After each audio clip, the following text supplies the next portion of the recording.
Are you tired of not being able to link contacts to your Salesforce cases? Learn how to enable contact roles in under 3 minutes. First, we'll activate the contact roles feature, then add it to the case page layout. Follow these 14 simple steps. Start by clicking the gear icon in the top right to open Quick Settings. Then, from the drop-down, select Open Advanced Setup. In the Quick Find box, type Contact to filter the setup options. Now click on Contact Roles on Cases under the search results. Make sure that case contacts are active by checking the checkbox.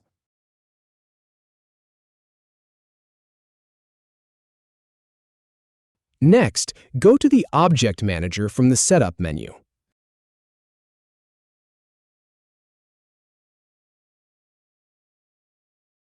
Then click on Case to open its object settings.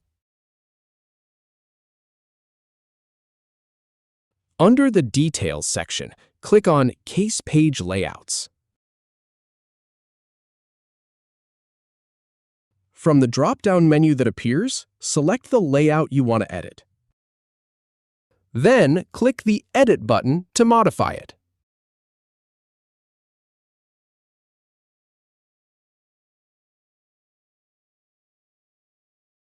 In the Fields section, click on Related Lists to expand it. Now drag the Contact Roles Related list from the palette onto the case layout.